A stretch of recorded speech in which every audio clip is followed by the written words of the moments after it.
Because of the way the universe is created, we each of us live in two worlds at the same time. We have to live in the outer life of our own bodies and the inner life of our own souls. Hello and welcome to Living the Inner Life. I'm your host, Chris Sheridan, and I want you to join with me on a journey into our inner lives, our thoughts, feelings, emotions, and how utilizing the tools and all the techniques of our inner life, we can have a better experience, a more successful, more favorable outcome in our outer lives, in our total lives, inside and out. Now today, I want to give you a gift. I want to give you a present. Actually, it's the presence. Present moment awareness. It's one of the greatest gifts, one of the most powerful things you can do, and it's all about the inner life. Being present in the moment, in the now, as the Zen would say, or as Eckhart Tolle in his very successful book, The Power of Now. He's very right about that. It is so powerful to be in the now because really anything and everything happens in the now. It happens right now. If something 20 years ago happened, well, 20 years ago when it happened, it was the now. Something that'll happen tomorrow will happen tomorrow in the now when it happens. Okay, you can't live in the past, you can't live in the future, you can only really live in the now. So we do have a past and we do have a future, and these can be very important. If we want to learn from our past experience, we have to rely on the past. If we're recalling knowledge through memory, if we're in school and taking an exam, or just coming up with the answer to a crossword puzzle, anything that we can do, we have to search our memory banks. And every memory that we have is in the past. It's from the past. And in the present, we can dip into our memory bank and try to bring some of these things out. We don't want to have to relearn things that we've learned before. Okay? What do they say? If you don't take a lesson from history, we're doomed to repeat ourselves. Okay, so we have to have this past memory bank of experiences and knowledge and information from which we can draw and bring to our present situation. That's a very good use of the past, of the things that we have experienced in our lives. A not so good version of using the past would be to feel something again and again, something that happened, an injustice or betrayal or something personally that hurt us, physically or otherwise. If we relive that, and we can have that same emotional experience, that same response or reaction to what happened. We can relive that mentally, and it can have an effect on our body. We can feel the wound again. We can feel the embarrassment or the whatever that happened, this injustice that happened to us, a criticism maybe. And it can wreak a havoc on not only our minds, but on our bodies too. We can physically get stuck because the past, being in the past, it's kind of death. It's not growth. It's not moving forward. So if you're living in the past, reliving something that happened in the past, you're really in a position of weakness, and it can be very hard to get out of it if you keep staying there. All right, so we want to move forward. And this is what a Buddhist might call the second arrow. Okay, the first arrow is the first arrow that hits you, that hurts you. Even if you're victimized, even if somebody did something that you didn't deserve, that's the first arrow. It got you, it stuck, and it hurt. The second arrow is when you relive that experience over and over again, and we can get hit by that arrow infinite amount of times. Okay, so don't do that, okay, because it can keep on hurting. It doesn't fix the first arrow. It just makes it worse if we keep reliving it, keep re-experiencing this thing, or resentment. Resentment is a sentiment. It is a feeling that we feel again. And if it's a hurt feeling, then we feel the hurt feeling again. All right? And this can also work with a positive past experience. Okay, if you're reliving some time, it's good to recall the good times and remember those. There's nothing wrong with that. But if you're always looking back for the good times, oh, when I was younger, this was easier, or this was better at a different time, or before we had the internet, it was awesome, all this stuff. You may not be remembering the past correctly, and it may not fit your life and the way the world is right now, but it keeps you from living in the now, and it keeps you from moving forward. And the worst thing that can happen with that, with reliving a good memory, is feeling that your best years are behind you, not in front of you. Okay? So that's kind of a positive and negative use of the past. Okay? And too much time in the past with negative things can lead towards depression. It can feel futile because then you're building a case of all these negative things that have happened. Okay? So when you project into the future, same thing. If you're looking forward to, oh, this great thing will happen, or down the road, this forever becoming, and then you can feel that. You can actually get the dopamine rush. And what it can do is it can prevent you from actually experiencing that because you tell your body that you're experiencing this. And well, then why would you need to go through and actually do the thing if you've had this fantasy version of having this experience? But more often than not, we look towards the future with anxiety or fear, okay, or dread. It's unknown. Well, what's going to happen? If you're in a good position in your life, in your relationships, financially, then you can have this fear of losing these things. If you have maybe a neutral attitude towards the future, you can also bring in a fear of having negative things happen. And there's really going to be good and bad things, positive and negative things in our past, positive and negative things in our future. The way to deal with all of them, past and future, is in the present moment. Okay? So if we have something we're projecting towards, if there's an exam next week, or it's a much longer term project, you have year-end goals, or maybe a weight loss goal that will take a period of time of consistent effort that will pay off down the road.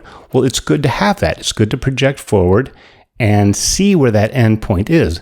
Visualize in your mind what it would not only look like, but feel like to have this new car, or finish your degree, or feel healthy again, if that's the case. All right? But don't get stuck there, okay? Because you're in the present moment now, and you're not there, but you can get there from where you are. As a matter of fact, you can only get there from here, all right? And that's in the now, and that's where all the power happens, okay? Because in the now, you can take something from the past and reframe it. You can draw from it if you need the lesson or the experience that you've had before, if you need to use it again, or maybe repurpose it in a new way. It's great to draw that in, but that happens in the now. Same thing with future things. You want to be in the now because this is where you can get there. Just like in your GPS, if you're planning a trip, yes, you want to know the endpoint. You want to know the destination. And to calculate the route, you have to start from somewhere. And that's now. Okay? This is the present moment. That's where all the power is. That's why the present is a gift. Okay? There's so much power there. And what is this awareness, this present moment awareness? What are you aware of? Well, yourself, your surroundings. And the best way I've ever found to get in the present moment, to get present, because then you're focused, then you're centered, then you have your bearing. It's like your GPS. This is your location finder. You know where you are. You know where you stand, okay, in this present moment. So if you feel yourself distracted, you're thinking about the past, you're worried about the future, the quickest, best way that you can guaranteed get into this present moment awareness, which is a state of consciousness, is through your breath. If you can hear your breath, okay? Because you're breathing in the present moment, whether you're aware of it or not. Most of us are not conscious breathers. We don't really have to be conscious to breathe. We breathe when we're asleep. We don't think about it. We don't have to breathe. Our body breathes itself. If it needs air, it brings it in. Once the oxygen is depleted, we exhale. It's just something that happens all the time, okay? And we don't have to consciously think about it. But if you can, and you should, consciously think about it, hear it, feel it coming in, feeling the breath go out, that only happens in the present moment. And if you're allocating enough of your awareness, enough of your consciousness to where you can hear that amongst all the distractions and the noises and the storm outside and the TV upstairs and all this stuff that's going on, inner and outer, if you can hear that breath, because breath is life, right? Inspiration, respiration, spirare, spirit.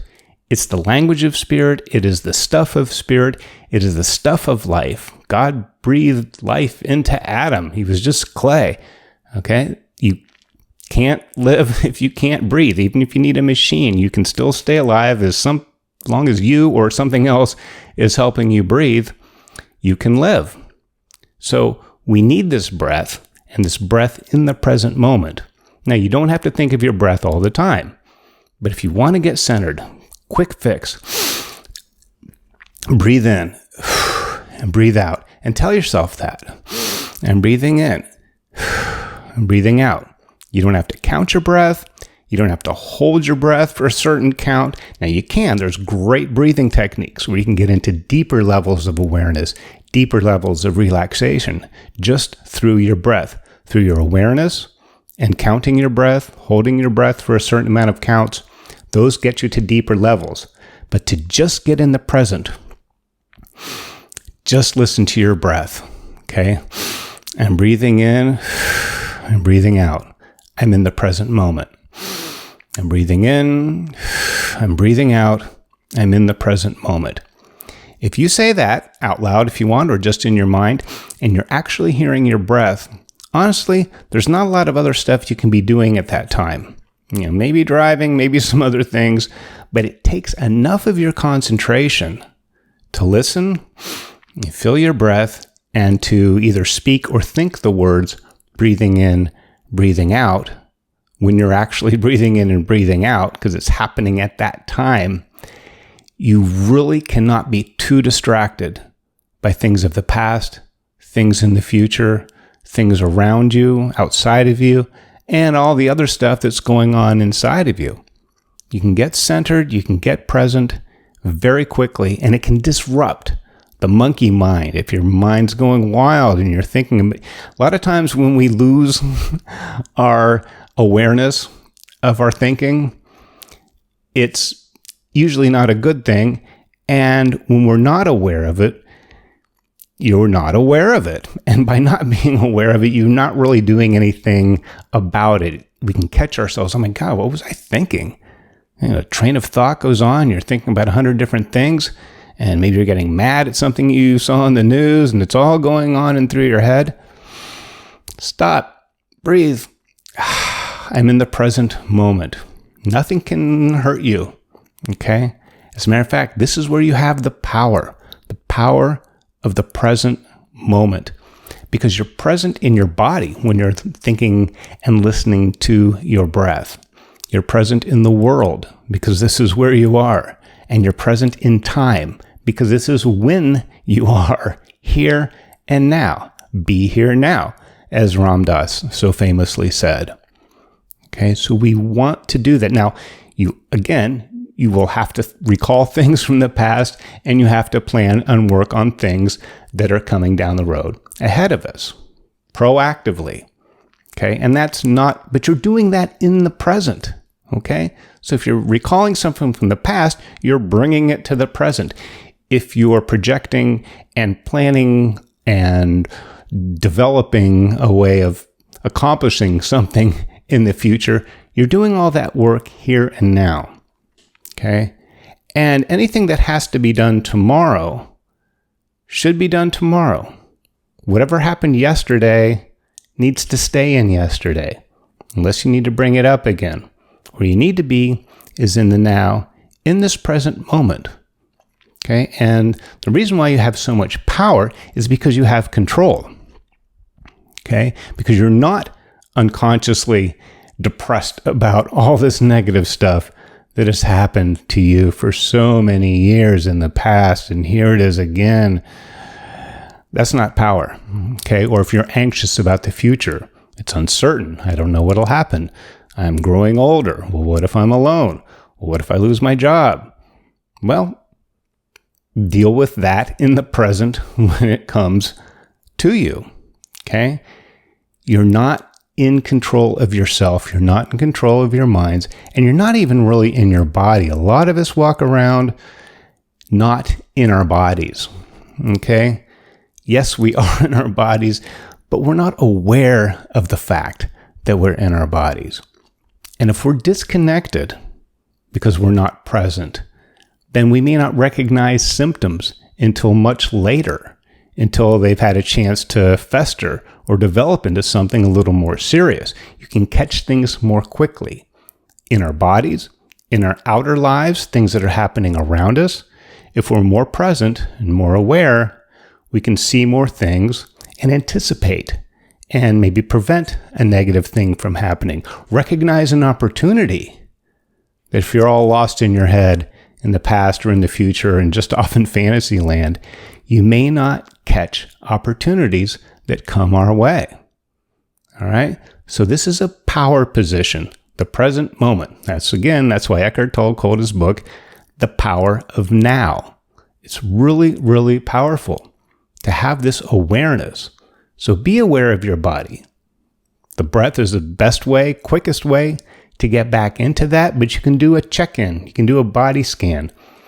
Think of like a light beam moving from your toes all the way up to your head very slowly, and think of those parts of your body. Again, don't do this while you're driving. This is a little more meditative. You want to do it sitting down. Maybe you can close your eyes. Hopefully do it in a place where you have a little bit of privacy or it's quiet. But you can scan through your whole body and just check in. These are my hands. I'm moving them. They feel good. I'm breathing in. I can feel my chest move out and move back down when I exhale. Am I sitting funny? We can get on the computer and we're mousing and typing and we're looking at the screen and we're focusing and we're concentrating and we're scanning and we're trying to do all these things. And, an hour later, you're all crunched up and you don't even know why. Even if you're just sitting a little bit crooked with your body mechanics, your body position, because you're not aware, you can actually have a sore neck by the end of the day. And if you do this day after day, it can become chronic. Okay, that's because you're not aware. Now, this present moment awareness, you can't be hyper aware of everything going on in your body and everything around you all the time. Okay, because then you won't be able to do anything else because it's that consuming. It takes that much of your attention and concentration. But you check in regularly. If you do spend a lot of time on the computer working on things or at work, take a break. Take a break every 20 minutes, even if it's just for 20 seconds. Okay, I'm breathing in. Don't look at the screen. Back off. Say, I'm breathing in, I'm breathing out, I'm in my body, I'm here. How am I sitting? How am I holding my head? Can I shrug my shoulders? Can I blink? Can I look far away? There's probably heard of that, to do that. Pull back from the screen, try to focus on something across the room or out the window. Give your eyes a little bit of a break. Be here and now. Check in with yourself. Always come, this is your center. This is your center of being. This is where you are anyway. You're always in the present now, whether you're consciously there, whether you have this awareness of that. It's always true, and that's where the power is. If you sit funny at your desk all day, and at the end of the day, you can go, wow, my neck really hurts. Must have been sitting funny. It's because you weren't aware of it.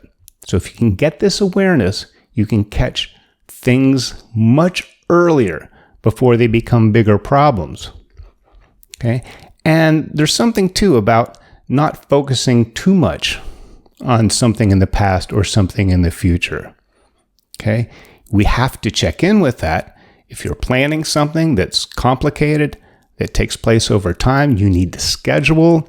You may need to know everything that's going to happen for the next 3 weeks, every single day, like an itinerary or a production schedule. Okay? But you're going to face each one each day that it comes up. You're not going to do something on the 27th that you're supposed to do on the 26th. Okay? That's tomorrow. That's the next day. And you can do it then, but you can have this plan. And you can have this plan in the present. Okay? And you can do an inventory of the past, your past accomplishments, the things that you've done, whether it's throughout the day or things you've done this last week, and give yourself a plus or minus grade. Well, I lost my temper 3 times this week. And okay, that wasn't good. You can reassess, reevaluate, just like a sports team might do. They would watch the tapes of the practice or the game, the previous game, and analyze it. But that is not to live in the past. And, oh, geez, that game really sucked, and then you're stuck there. No, it's to find out something, a way in which you can improve and grow and apply to the next game. And you do that in the present moment. Okay? It is a gift. It is a great gift. It is a very powerful gift. So be present, be here now, and thank you for being here now with me, present here on Living the Inner Life.